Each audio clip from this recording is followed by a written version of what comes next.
42 of To the Unknown Pod, a TGFB podcast. My name is Jordan Bush. I'm the executive director of TGFB Media, which exists to help Christians understand and use Bitcoin for the glory of God and the good of people everywhere. Today, I am joined by just one of the Iowan boys, Ryan Finley. Go ahead and introduce yourself. Hey, I'm Ryan Finley, entrepreneur, building projects, software projects with my boys, father of 6. And thanks for having me. Good to be with you. Always glad to have you. This is our first episode in a while. We'll be getting back to some regularly scheduled recordings here. We've been having just a bunch of stuff going on, so we've had to take some time and not do that. And then this is our first episode since Ryan, since we kicked off another war in the Middle East. Yeah. Just not fun. So again, this episode, we called it Bitcoin in a World at War. We want to kind of just start off by, just kind of talking, just reviewing. I mean, some of the stuff with this, just the war in Iran. I mean, Ryan, what are some of your first thoughts as you over the last few weeks? I know it's been, you've just expressed feeling like the mosquito in the nudist colony, where you're just like, where to even start? There's so much stuff. There's so much disinformation, so much stuff that you don't know what to believe. There's incentives for, parties on all sides of the war to make stuff up. And so this is our first, I mean, I guess you could say Ukraine is the first, biggest intensity war in the time of social media and AI and disinformation, all that kind of stuff. But it's just been crazy to try to process, some of the stuff that's going on. So I'll let you kick things off first with your Yeah. Yeah. It's a challenging environment for sure. I was telling the boys that finding the truth amidst a war in 2026 is like having a bunch of poop sandwiches thrown at you, and your job is to try to figure out how to find a little bit of nutrition somewhere. And it is like a propaganda fire hose. So I think that would be one of the good things to talk about today, would just be how to think about war, how to think about the history of the United States involvements in wars over the last 40 years. And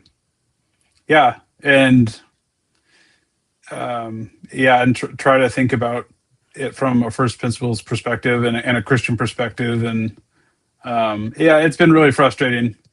I just, like, full disclosure, I was heavily influenced by Ron Paul back in the 2006, 7, in 8. I was a delegate for him out in Hawaii. And I'd never, I grew up in public school, and I was, I had I think some times where my parents or grandparents would talk unfavorably about some of the wars that we had gotten involved in. And so I knew that they weren't always forthright and honest with the American people about why we were getting involved in wars. And I saw some frustration. I remember a couple times from my grandpa.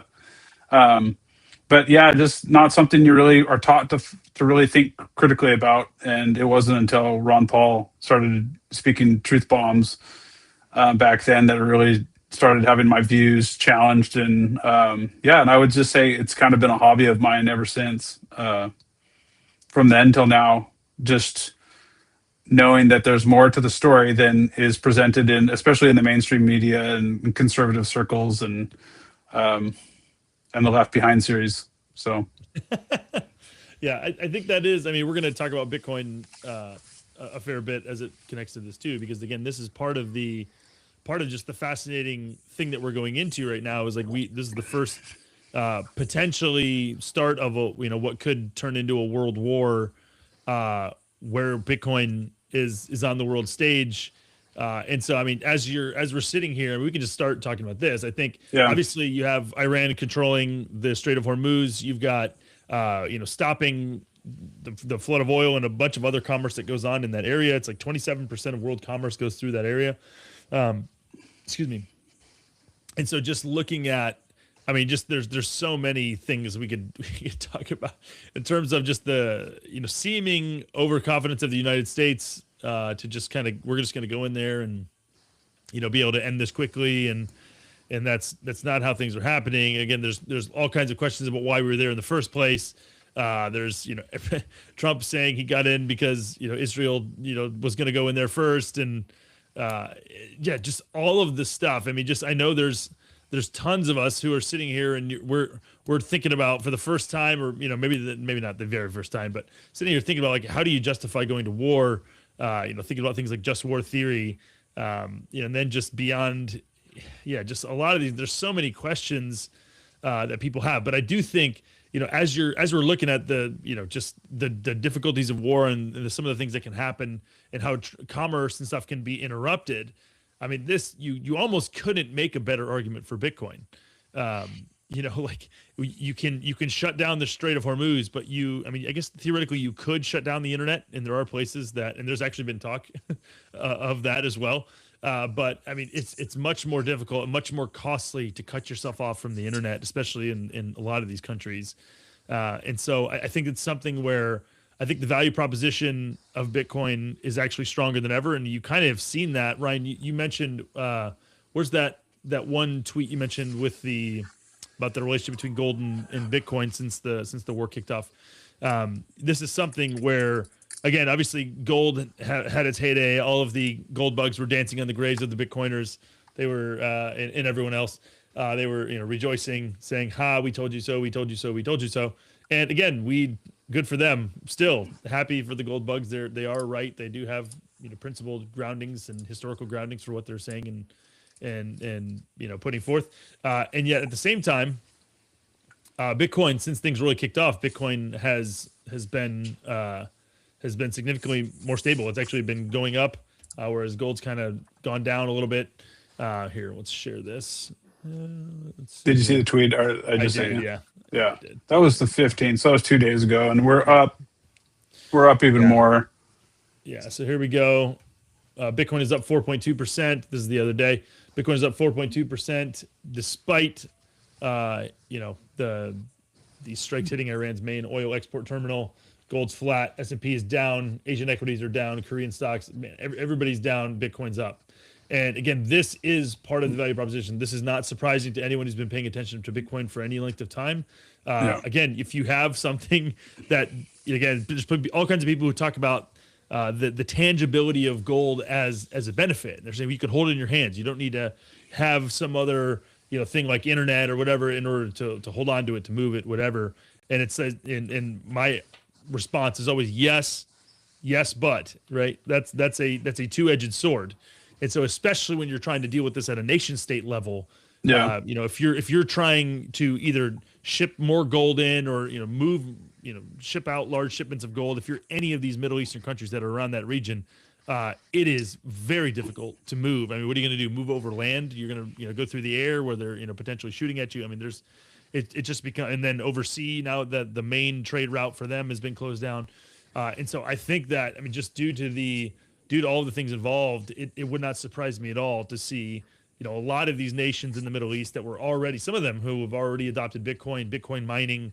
Again, I just think, how long is it going to be, before you see, if you can't sell your oil, right? If you can't transport it or whatever, just starting to, use some of that electricity in order to mine Bitcoin that you can do other things with. I mean, I think it wouldn't surprise me to see those kind of things. And then again, as these systems don't move quickly, right? And so as they get entrenched and as new realities start to set in, these things aren't easily unentrenched.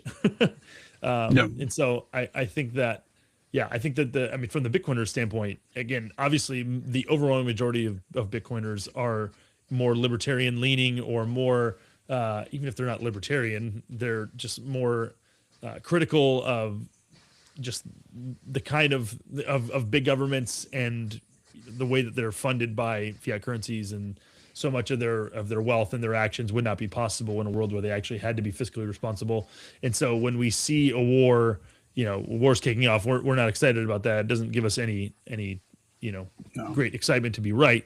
But I just think there's a lot of people who are going to be waking up to the value proposition of Bitcoin, the various value propositions of Bitcoin, as a Yeah. result of wars like this. And so, again, we've talked about this verse before where Jesus says, those who are well have no need of a physician. Again, there's a lot of people in the world who, even those who aren't experiencing hyperinflation, the rest of them, they have a relatively comfortable life, and they, relatively dependable, ability to access resources and all that kind of stuff, and in relatively stable currencies, even if they're not really. And so I think that something like this, a situation like this, is a great advertisement for Bitcoin.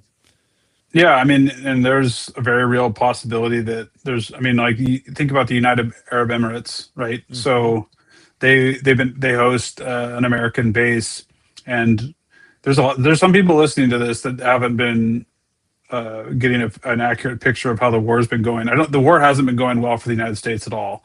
All of our military bases in the Middle East have been like bombed like consistently almost every day since the beginning of this war. So we're like 17 days in, and including the United Arab Emirates, and to the point where we're putting soldiers up all over the place just to get them out of harm's way.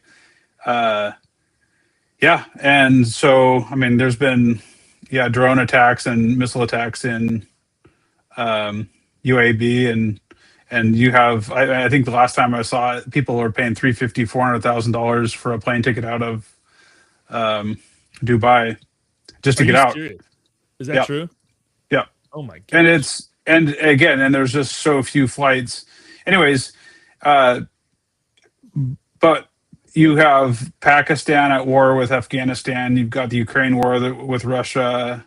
Uh, You've got as this, if Lebanon. this, Lebanon. Actually, I've got a. yeah, Hold on, let me find Lebanon it. Yeah, and yeah. Israel, There you go. Let Israel me find and this. Iran. I'll As pull this this up. continue, as Courtesy this, of our friends over at the Council of Foreign Relations, they have this awesome website showing showing all the conflicts. So you have things that are uh, most germane to the United States. You've got conflict in Syria.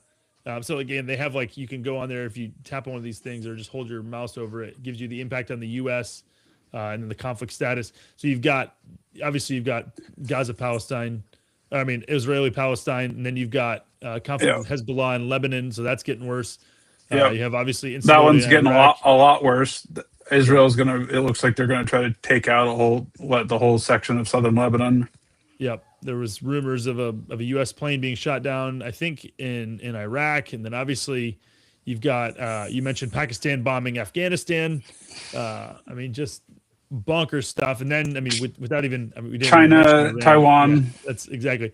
I was just going to go. You got China. Let's see I here. think the latest on that one China. is they're expected to, like, it could be even by July. I think they're waiting for us to get entangled even more with this Yeah. Iran war, and if that Yeah. happens, Taiwan is toast. Yeah. And this is where I mean, So there's all kinds of rumors of one yeah. thing that people should consider is when you have, like, if this is headed towards a world war, and that's not just fear mongering. I mean, that's like we're in this escalation spiral, as Robert Pepe likes to describe it. Um, this easily becomes a world war, and when that happens, like you're looking at like millions of people that are going to be displaced. Like, what do those people do with their like their life's wealth? Yeah. That's what I think we probably could be, and as it's actually gonna be really sad. Like, I actually expect Bitcoin to just, as things get worse, I expect Bitcoin to just keep going up because there's going to be people that are going to have to sell everything they have Yeah. and leave and take it with them. I mean, let's talk a little bit about just some of the. Again, we're not like foreign policy experts here, so we're not trying to do that. All right, we're not trying to pretend to be that. But just some of the, I mean, just some of the threats. Ryan, talk about some of the desalination plants. Like, talk about some of the Yeah, questions around that and the potential threats around those. yeah. So, I mean, to go back to the beginning of the Iran war, uh, we were in negotiations with Iran's leadership. I don't even think, what was it? I don't even think we briefed a majority of our own politicians because we assassinated their supreme leader, whatever his name is, Khamenei, Mm-hmm. while the negotiations were still going on. So, and then that marked the beginning of the war, and then Israel and the United States started bombing Iran. From the very get go, we just assumed that we would just bomb the stink out of them for a couple days, 2 or 3 days, and it would usher in a regime change.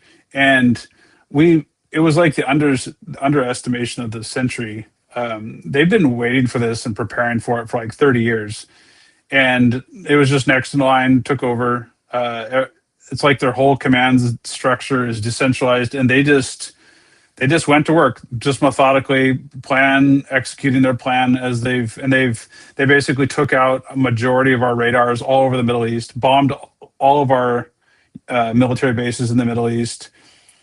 We hadn't and we don't even know the extent of it. Honestly, we're completely. I feel like Americans are in the dark as far as how extensive. There's certain things they can't hide, like planes that have been downed.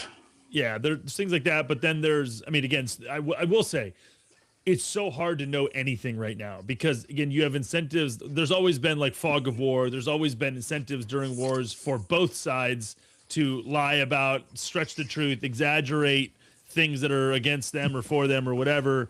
Yeah. And then you have AI and you have all kinds of stuff. And then you have like bot armies on Twitter and you have it's incredibly, incredibly difficult. With that said, like there are limits to what you can. I mean, you can hide things algorithmically too. That's another thing that we could talk about that. There are, especially on centralized platforms, making a case for something like Nostr, to grow in prominence. Where you have.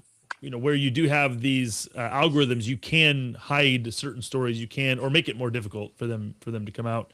But we were mentioning the desalinization. Yes. Yeah. So I'll just cut to that. So the United States we initiated the war, and we've been the one that's escalated. So and some of it I think is literally just to test how Iran is going to respond. So, and what they've done is they've been very disciplined in how they've responded. So we bombed a desalinization plant and they immediately responded. I want to say it was like within an hour, they bombed another one. And there's things like that where, so sorry, you're saying we bombed one of their desalination plants. So let's just back up a little bit. So one of the big problems, obviously, in the Middle East was water, right? Yeah. Is access to potable water, so water you can drink. And part of the issue is, one of the ways that they get around these countries get around being in deserts is that they have these plants where they turn salt water into fresh water. And these are obviously, because of how critical they are. I mean, there's places where I was reading or I was listening to a video about this where it was something along the lines of, there's some of these places where the total water that they need, they only get anywhere from it was 5 to 40% from actual local sources. And so basically, if they didn't have desalinization plants, they'd be totally hosed. Like they'd be in a bad situation. And so, these things become targets in the middle of the war. And so in the United States, strategic targets, they go after, Iran's desalination plants. You have these other, have Iran doing the same thing effectively is what you're saying. Iran turned around and bombed, and one of the ones it was UAE, or where was it? Yeah, I think it was one of the UAE's ones. Iran only gets 2% of their water from desalinization plants. The UAE, they get the majority of their water from these desalinization plants. And what the reason Iran is some of these bombings are they were using these other they were using these countries as, I mean, obviously they have U.S. military bases on them, so it's like Iran in a sense is holding those countries accountable for things like that. So anyways, they basically sent a message: you keep doing this, we're it's a tit for tat. You bomb one, we're going to bomb one, and then we'll see who cries uncle first. Because yes, because you're talking about millions of people. I mean, I think it was it's millions of people who, if you blow up one of these, a couple of these plants in the UAE, you're talking millions of people dead. Yeah, and it's already arguably war crimes. It's just one of those things. And then we blew up. This was a horrific one. We blew up a huge oil depot in Iran, and it was end of the world, sky filled with it was insane. I've never seen anything like it. And then they responded by bombing some of the Saudis' oil storage tanks. And so the whole thing is, again, and that was a tit for the tat thing.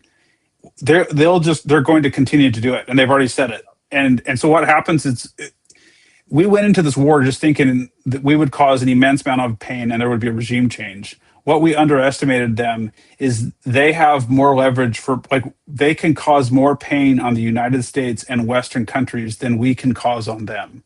Mm. And what they've done is they've shown that in the Strait. They control the Strait right now. It doesn't matter what US politicians say. They Yep. control the state. They're effectively, and I think Trump's come out and he's like, we control the Strait. 1 hour later, the Iran immediately is like, okay, boom, and I think they've blown up, I don't know how many tankers, like 10 oil tankers. There's 16 or 20 ships in total, but like, and they just kept doing it. And at the end of the day, so now I think the Middle East is down it's like 9 million barrels per day. It represents, again, I'm just throwing some numbers out. I want to say it's like 35 to 40% Mm. of the oil that was coming out of the ground has been like capped off. Yeah. So yeah, that it can only get worse from here, basically. Yeah. If we try to take over the Strait of Hormuz, it's going to be a massive ground war with them. And again, anything that we do to escalate, they'll respond in kind. And so you're basically talking about, you could have enormous amounts of the Middle Eastern oil supply taken offline, which Yep. people don't understand. We were talking about it before the show. Our country can't handle it. Like, we can't handle $150, $200 oil. Our financial system will blow up. And that's like the least of it. Like, we're the wealthy country. I mean, Yeah. again, you could spend days talking about the second and third order effects when you have the wealthiest country in the world. Like, we'll collapse into at least a recession or worse, probably worse. You have other countries around the world, like, they won't even be able to have electricity. Like, they won't be able to afford oil. Like, anyways, Yeah. it's You've got, I was reading just as one example. I think they were saying that the cost of insuring an oil tanker was like $40,000 or something like that. It used to be $40,000. Normally is 40,000.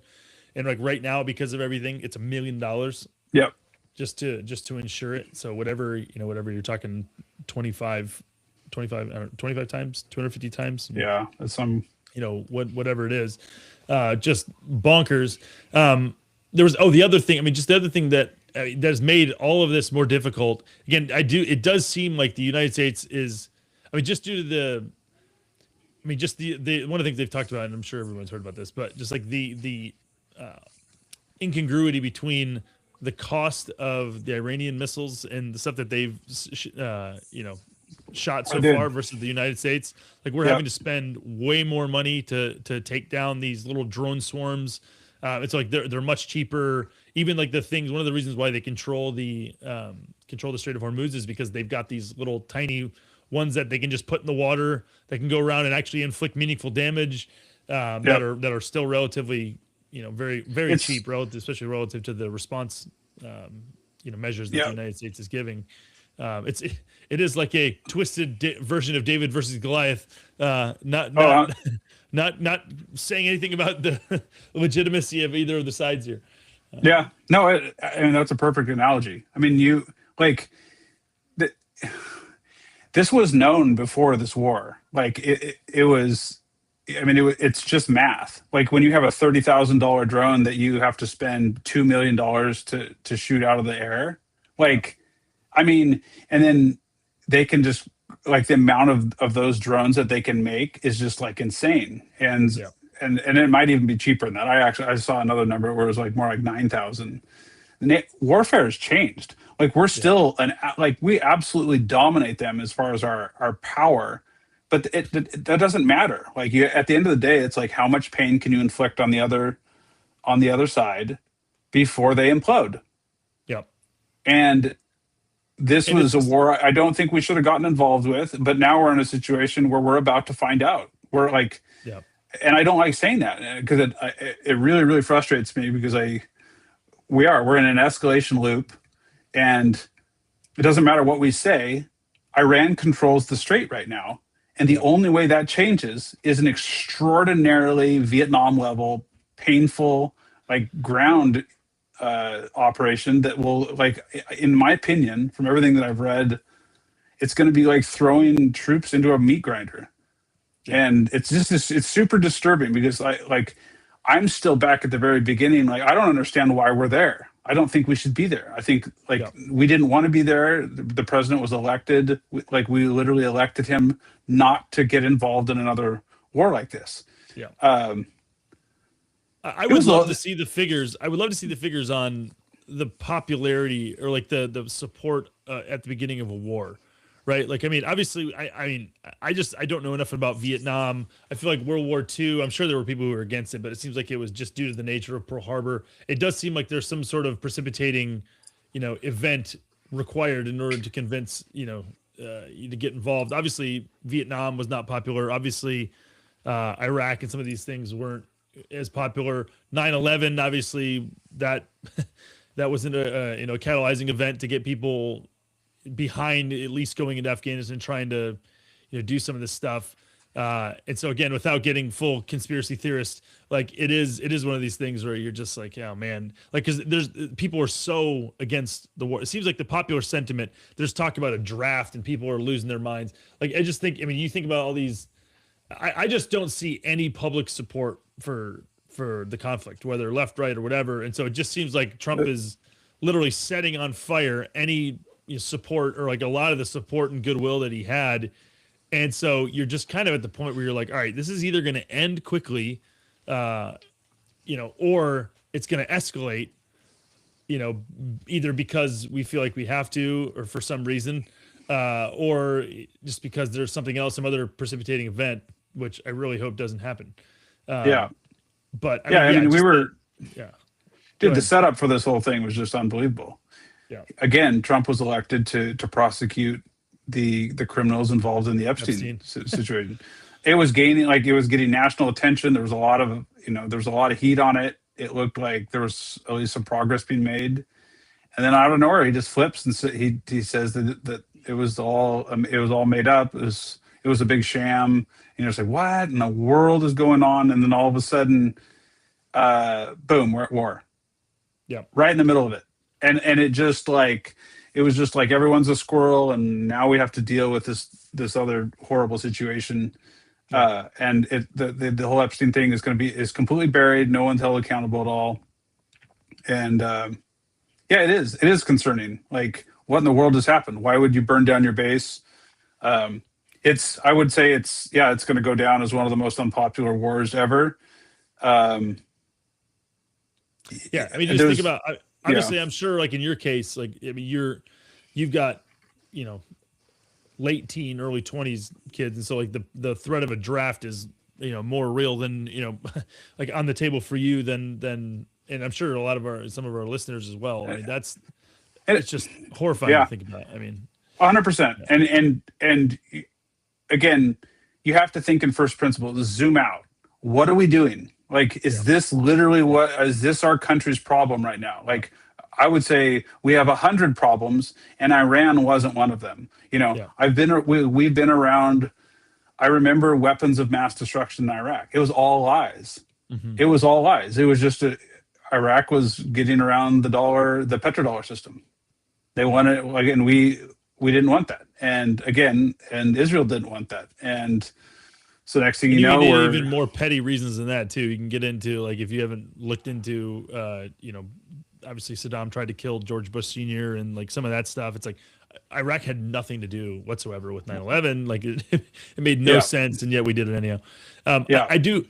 Yeah, it is just one of these things where you just think about the thing that I would like to kind of come back to. I mean, we've been going for 30 minutes. I feel like one of the things to come back to is just to think about, I mean, all warfare is economic, right? At the end of the day, there's people doing calculations on whether or not it's worth it to do a certain action. And so in many cases, wars are the calculus is done with, dollar terms or the currency terms, whatever the currency is. Oh, we think we can make more money. That's a reason why people go to war. We think that, this will be good for us. If we win, we'll get this. And so it's worth the risk. There's other ones where it's existential. Like if we don't do this, they're going to kill us.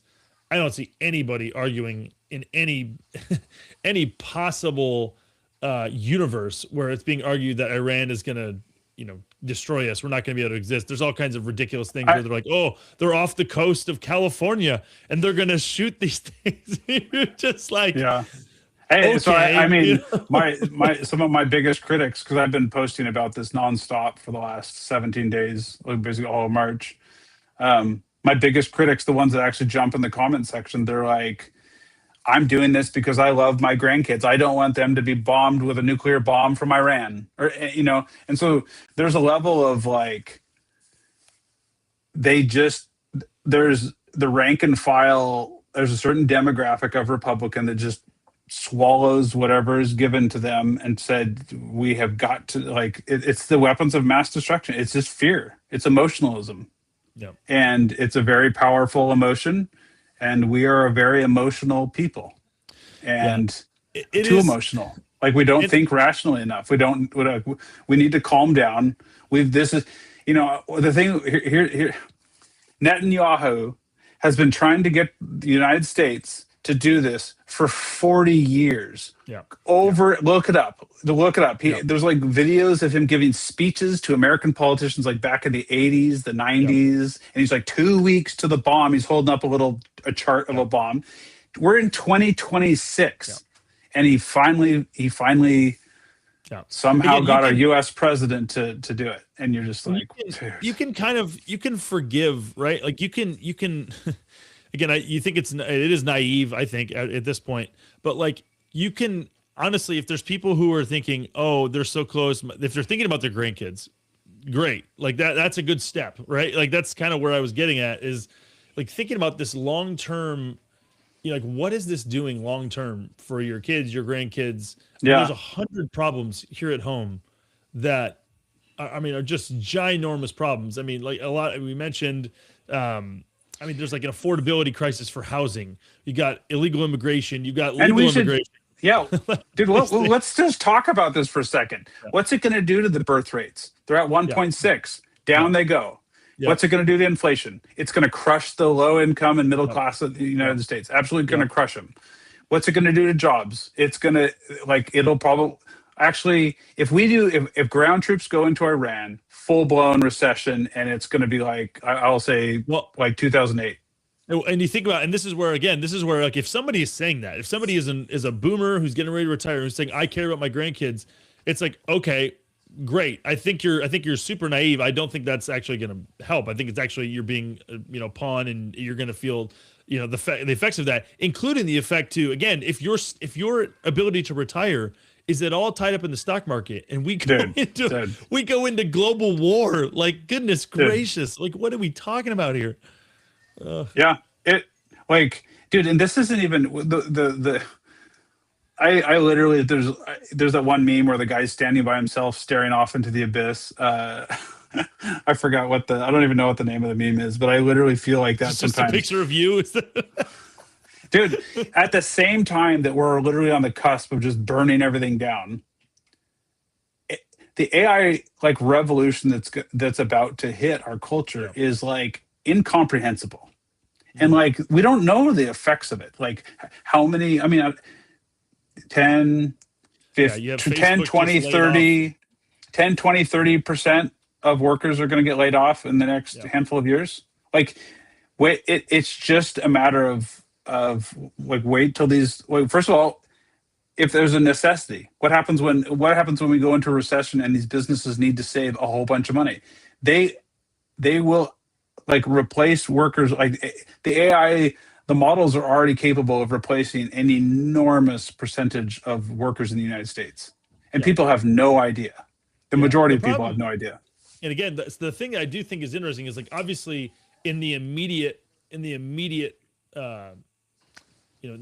sense, that makes sense, right? But then what happens to your economy and to all these companies when they lay off 30% or 20% Yeah. of their workers?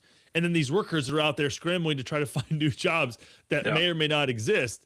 And it's like, again, it's like, it makes sense in the immediate term, but the thing that, like, this is what it is to be human, is you have to factor what makes sense in the immediate term with what makes sense in the longer term. And it's this time preference, right? This is what we talk about in Yeah. Bitcoin all the time.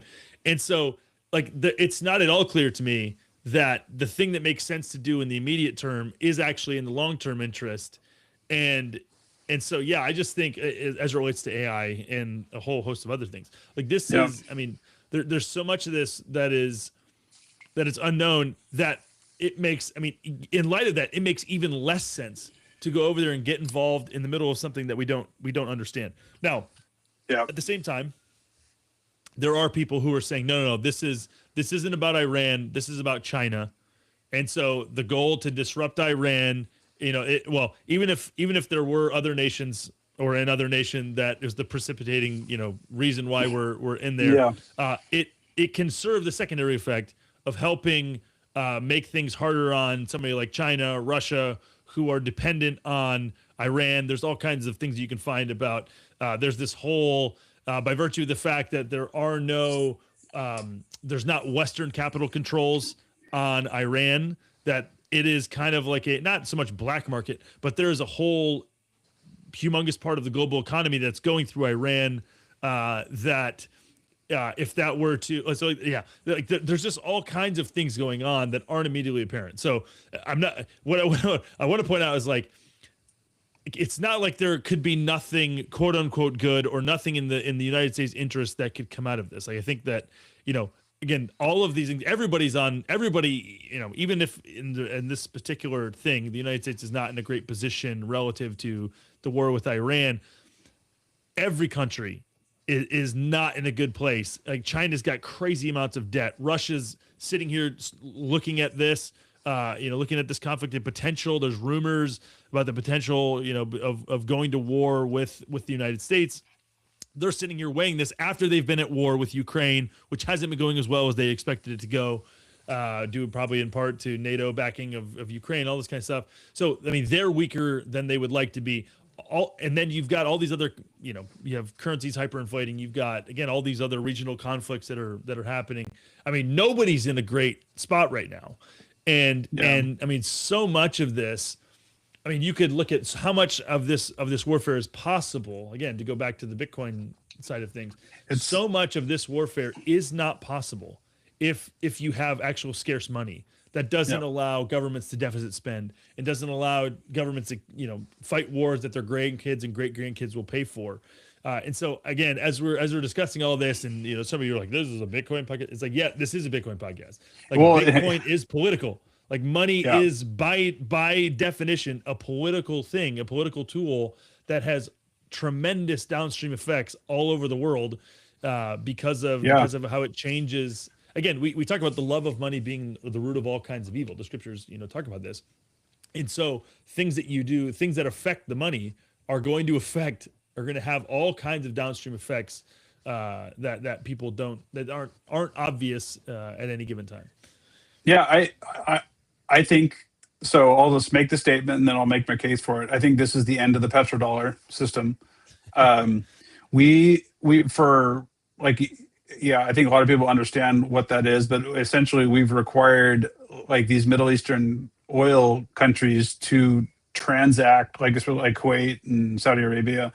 They made agreement, like, we made security agreements with them to protect them, in order for them, and they would use US dollars to transact their oil in.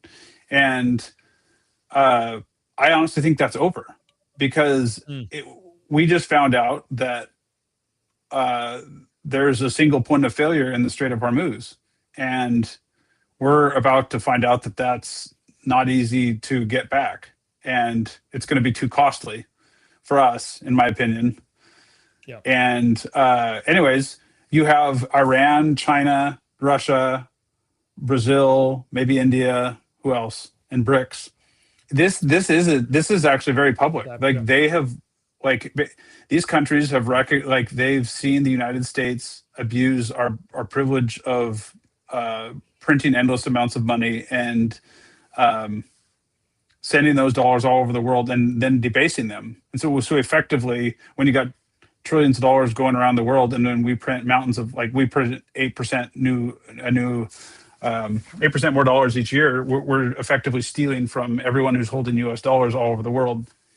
I think I think we might be on the verge of that being gone, like that ability. And if the petrodollar is done, then all money printing in the United States gets dumped on basically us, and we can't handle that. So that's when the pitchforks comes out, and we have to start living within our means. So, yeah. and So I mean, to kind of further elaborate, there's a lot. Yeah. To further elaborate on that, it's like, okay, so since World War II, the primary product output of the United States, the thing that we export is dollars. We export dollars, and that was prefaced upon in post World War II world. People wanted dollars because we had the lion's share of the world's gold. There was not much gold left in Europe, and so they were kind of forced to rely on the United States. And we had deserved, in many cases, in a real way, we'd won the world's trust by virtue of the way that things had ended, and by virtue of the fact that we had the discipline to have a good currency, all this kind of stuff, and so over the course of since that ended, we've done nothing but squander little by little that trust and abuse the trust that we had with the petrodollar system, where we had an artificial peg between dollars and gold and all that kind of stuff. And so, I mean, you're really starting to see, this is something Chris Wiley, Pastor Chris Wiley, or C.R. Wiley, talked about at our conference when he came and spoke a few years ago. I think it was 2023. Like trust is the real currency at the end of the day. And so, I mean, when you have a system, I mean, you can control people with fear, like for a certain period of time. You can, but people have to be able to trust you. And when you start doing, you as a nation are doing things where people can't trust you, whether it's something like the war in Ukraine, where in the UK and in the United States, Russian bank accounts were seized, and wait a second, now we can't, you guys can't be trusted anymore. Okay, we're not going to forget that. We're going to pull out and disconnect ourselves, and there's a humongous cost to doing that. And so again, Russia and all these other BRICS countries started, not completely, but started accepting other currencies, whether it's gold, whether it's a basket of currencies from the national currencies from other countries rather than dollars. And so some of this can be self-inflicted. They can choose to disconnect from something like the SWIFT system, this monetary network that governs the world, or they can be forced off of it. The United States has kicked countries like Russia off of the SWIFT system. And so that is a double-edged sword, right? It's like this is a double-edged thing that affects you as much as it affects this other country, whatever country you do this to, because these monetary networks are monetary lifeblood systems, or monetary circular systems that enable the world to get access to what for the United States is their largest export, dollars. And so if you are choosing to cut people off from dollars, there will reach a tipping point where there's not as much demand for your greatest export, and then you put yourself in big trouble. And so again, you're in a situation where Iran has cut themselves off. They're cut off the Strait of Hormuz. You've got all these countries that are in that area where Iran is now saying, unless you accept, I mean, they're threatening to only take payment in Chinese yuan, and basically anybody can get their stuff through there except for the United States and Israel. There's all kinds of stuff going on. And so if this keeps going on for any length of time, these new realities, as reality changes, there's been one reality since World War II. Now there's, it seems like there's a new reality coming. And again, just to bring this back to Bitcoin, I mean, literally in the, in the white paper, it talks about one of the problems with the existing monetary system is all the trust that's required to make it work. And so in a world, in an atmosphere, an environment where it's a low trust environment, something like Bitcoin makes all the sense in the world. And it's something that, this isn't, again, these Bitcoin guys are not all just pie in the sky. We created a problem in search of a solution, a solution in search of a problem. Like this actually does solve a very real problem that was underappreciated because people underestimated the risk of the existing system crumbling, in spite of all the evidence to the Yep. contrary that that's exactly what was happening. Because at the end of the day, we could sit here and we could talk for hours about how you can't trust you can't trust the U.S. dollar and just talk about the debasement and show it on paper. And then at the end of the day, before Bitcoin existed, the answer was, so what are you going to do about it? Yeah. And there was Yep. nothing you could do about it. And that's what Yep. Satoshi recognized. That was the genius of the invention of Bitcoin. There literally was nothing there was no exit. And as you're seeing, like gold, obviously it's having an incredible, like the world is also waking up to gold. I just shared a tweet that you want to show that Yep. real quick. Yep. This is a really interesting development. China has cornered the market on rare earths, which is required for a lot of like defense technology and chip manufacturing and some other stuff. Anyways, super important area. And I think they control like 92 or 96% of it. Really interesting. Third month out of the last four that the US biggest export has been gold. Only time that's happened in at least 20 years and probably ever. US is a de facto net settling a portion of its trade deficit in gold. And again, you're just like, so weird. And this is all coming after the fact that like there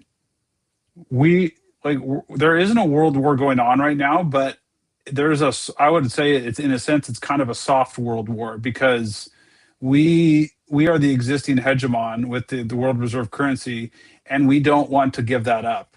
You have these other world powers, Russia, China, Iran, and they're not happy about it, and they've been working for the last several decades to put a stop to it, and they've been very public about it. And so, for example, when China has control of the rare earth market, they literally can say, if you want this, you will pay in physical gold. And just a side note, you just said, I just shared it with you before the show, but Iran basically just said that they're setting up the Strait of Hormuz. They're gonna run all the ships through a little narrow lane, and it's basically gonna be a toll booth, and they're gonna make $75 billion a year charging ships to go through. And it's like, at the end of the day, whoever controls the strait can do whatever they want. And the world, like, and again, we're about to find out, the hard way, unfortunately. But yeah, it is. Yeah. So a lot of these, all war is economic war. And economics is war. Like this is, it seems boring. There's lots of people who, again, we've been able to kind of avoid thinking about these things, or at least we think we have in the United States and the Western world. We just take it for granted the fact that the U.S. dollar is, the fact that this system is, it'll always be this way. It makes me think of the verse in, I think it's 2 Peter, where basically there's people who say, oh, the world has always been going on like this, and it says, and Peter talks about they deliberately overlooked the fact that the world was flooded. Like the flood happened. Like God the world just hasn't always been this, unaffected by like the world. Actions have consequences, and this is just a reality. And I know that there's a lot of people, including people in the United States, especially people in the United States, who have been so untouched by the reality of war. So, the possibility of living like the rest of the world is so far removed from their experience and so far removed from what they think is possible, that it's going to be, the fact that somebody could, it could, even without there being like a hot war, the fact that people could lose trust and start looking for, just choose to go elsewhere, choose to transact in another type of money rather than US dollars. It's like like that's part of, that's a big part of, a big part of this thing is just like you you choose. And one of the things that, apart from, I always mention this, is like with Nayib Bukele, one of the, before he did what he did in El Salvador and made Bitcoin legal tender, every single Bitcoin transaction that have ever happened has been voluntary. You could also probably throw in some of the people who had like ransomware in the computer, but like for people who are actually adopting it, they're choosing. They're saying, "Hey, I want Bitcoin," and so I'm exchanging dollars for Bitcoin.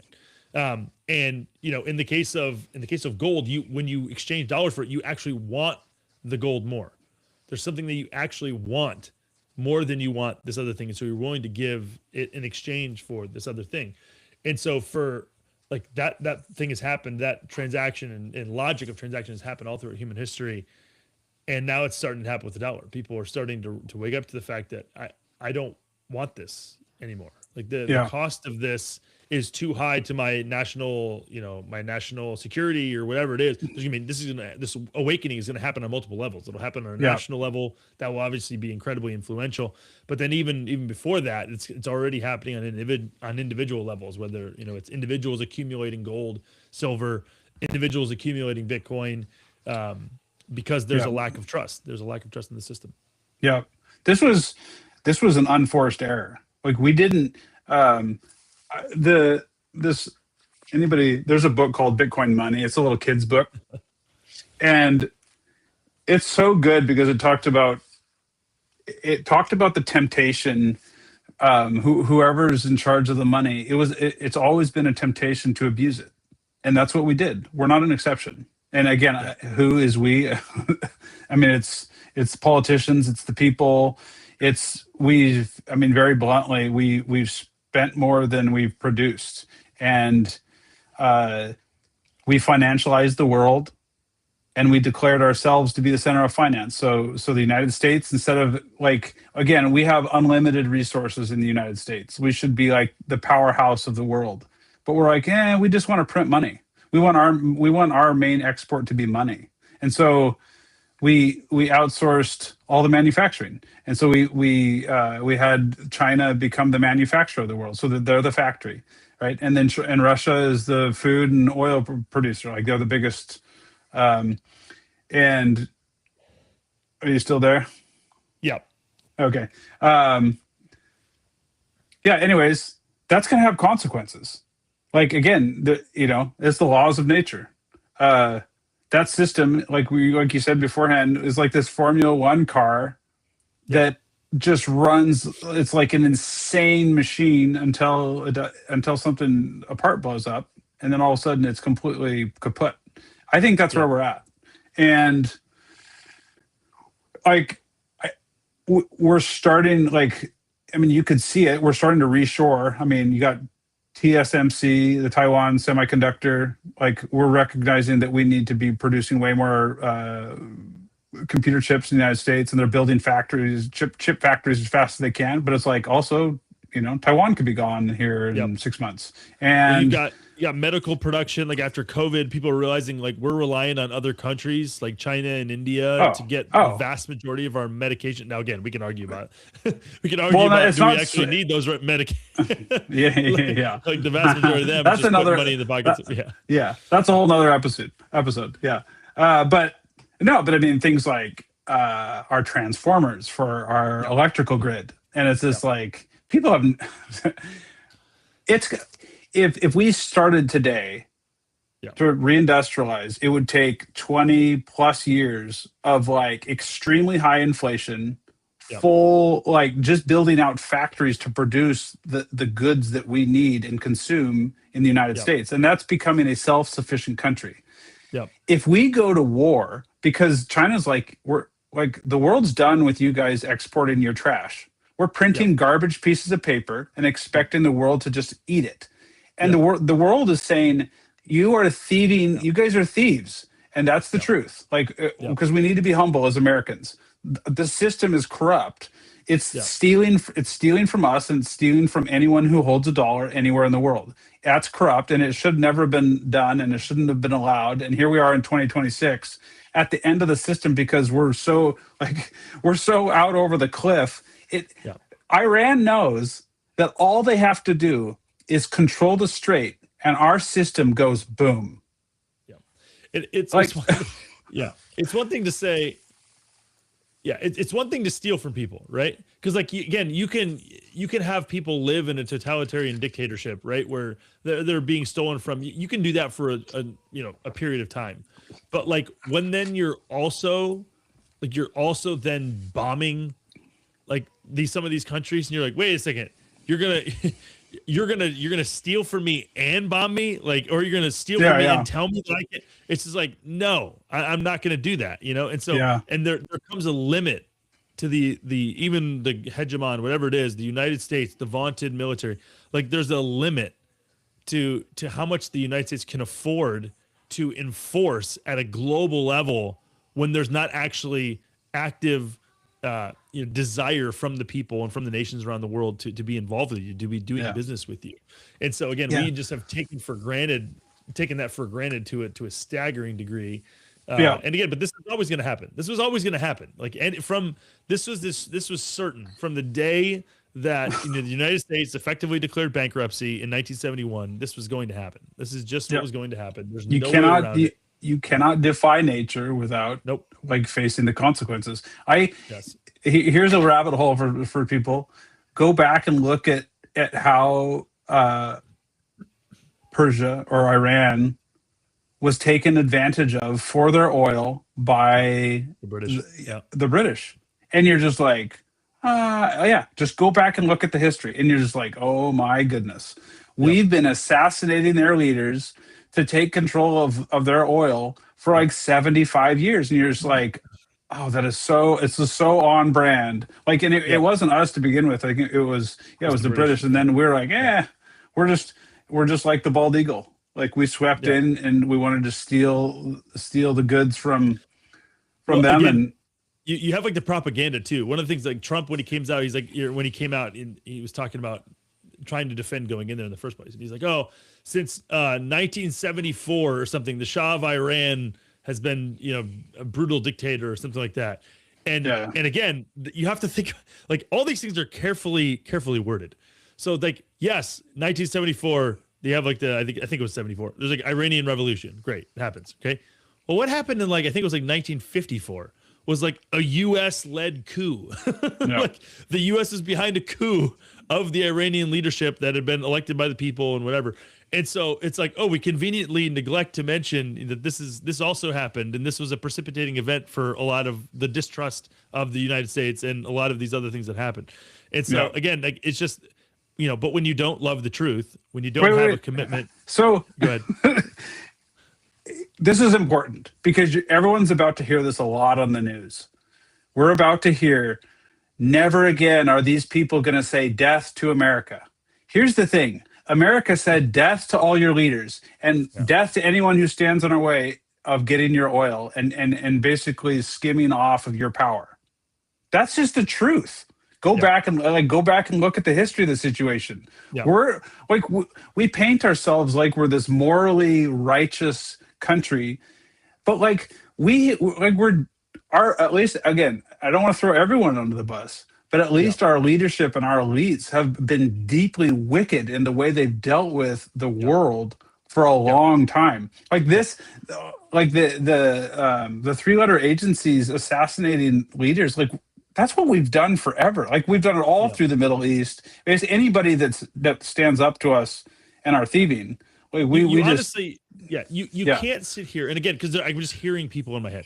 There's going to be people, not real voices. I'm not like schizophrenic, but I'm saying I can hear people saying, you can hear the protests. The United States, like we have a right to defend ourselves. It's like, okay, is there any limit in your mind to like what is defending ourselves? Like again, if it's a third order effect removed, like if we let this happen, then this would happen, then this would happen, then this would happen, then this would happen.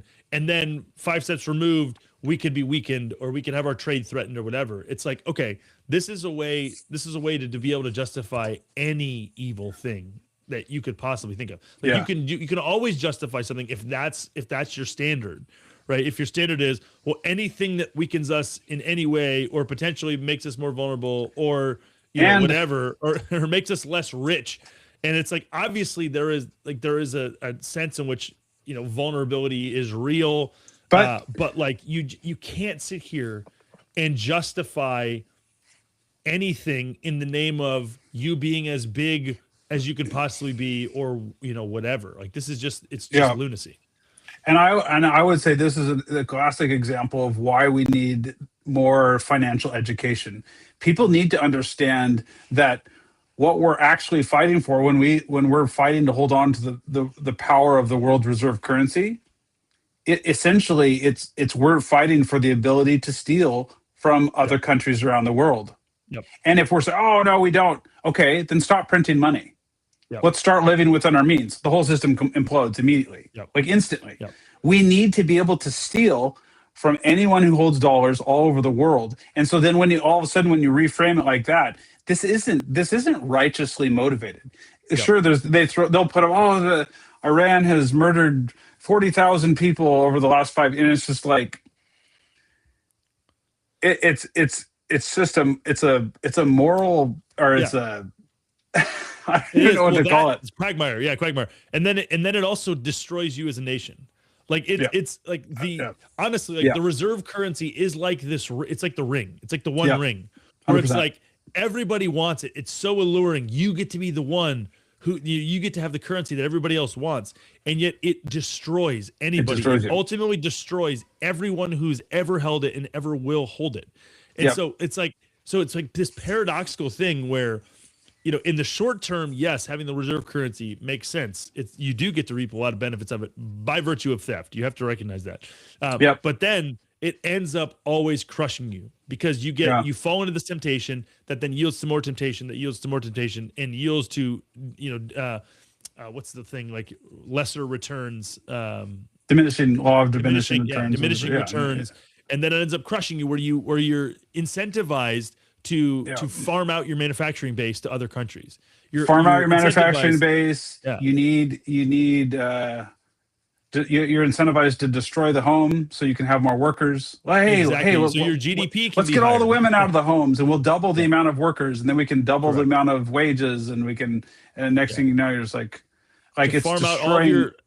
Out we talked about your medical. All of your medicines are made by your enemies, literally, like the people who have the most to gain from you losing. I mean, there's like tons of evidence of like the fentanyl crisis being fed in part by China and some of these other things. Like it's just when you look at the incentives involved. Yeah. If you're thinking at a low enough time preference, you start to. I mean, again, the desire to maintain this short-term benefit of having the reserve currency, like in the short-term power that it gives you, it makes you stupid because you lose sight of the bigger picture and what's happening to you at a larger scale. And you sacrifice future generations. You literally destroy them. Like it's never been, we've said it a million times, it's never been more difficult for a young person to buy a house. Like everything's unaffordable. Like all the metrics, all the metrics of what we would, especially as Christians, what we would say would be a flourishing society, they're in decline. And except for Bible reading, congrats to the Gen Z people. The Gen Z, there's an article that talks about like Gen Z are like leading the country in terms of the percentage of them who are reading the scriptures. I was like, way to go, Gen Z.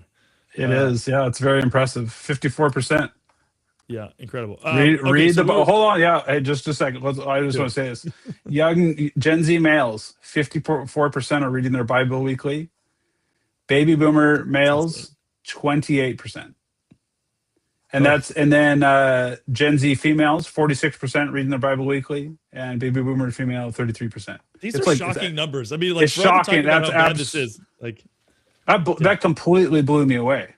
Yeah, incredible. So with that being said, we'll leave it there for today. I do want to mention we are. Let's see. It is. Well, let's see. Where are we on here? It is coming up. We won't even give the date. We're like middle of March.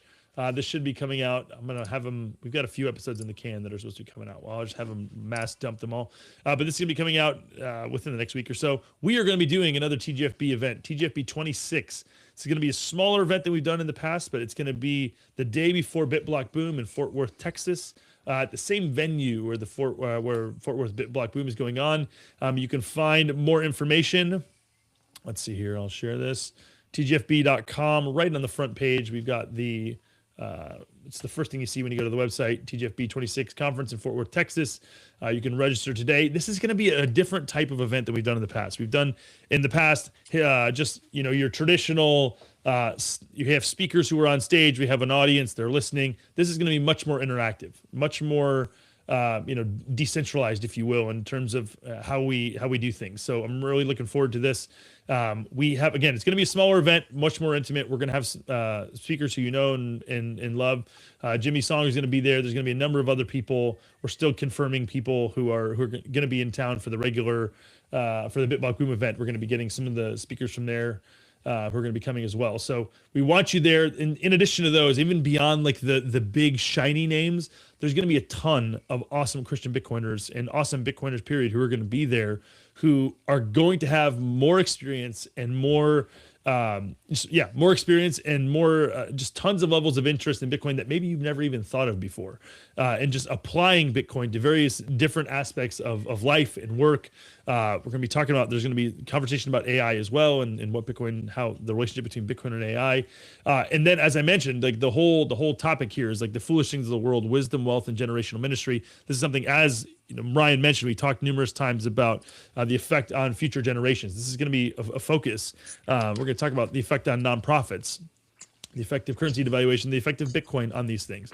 And so we'd love to have you in the room. We'd love to have you there to have these conversations, to chew on stuff together with us, work on projects together with us, and have them have things that you can take back home and work on back in your context. So you can go to, if you go to buy tickets there, you can buy these actually here. I'd recommend doing this. I'm actually, these prices will not be the same when you log in. I was supposed to update these the other day and I forgot to. So these will be more.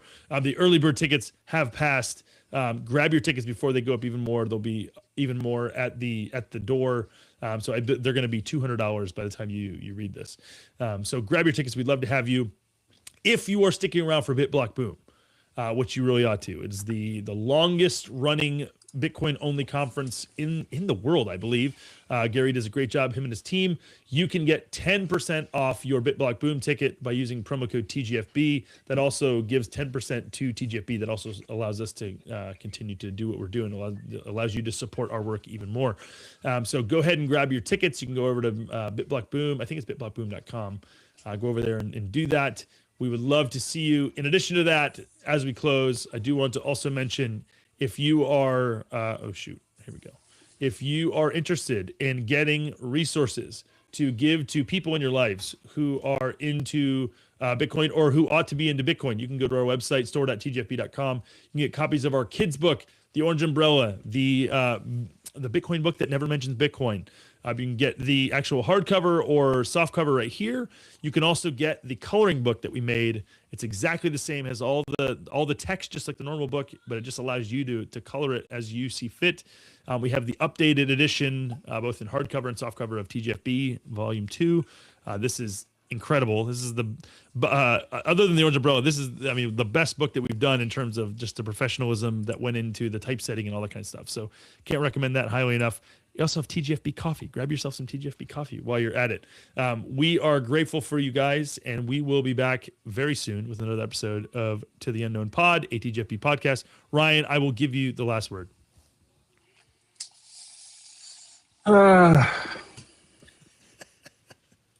With no warning, you have the last word. It could just be, hey, have a great week.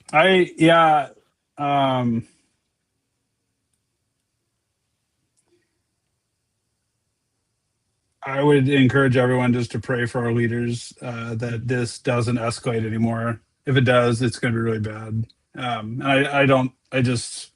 It won't be good for anybody. It'll make the COVID shock to the world seem like a small little thing. And like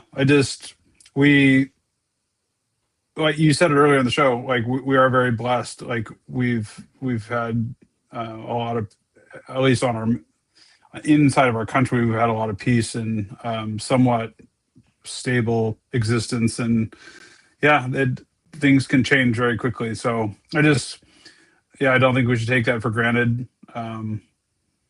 It's pray for wisdom and discernment, because I've I've read the news as a hobby for like 30 years, and I've never in my entire life has it been more difficult to discern the truth.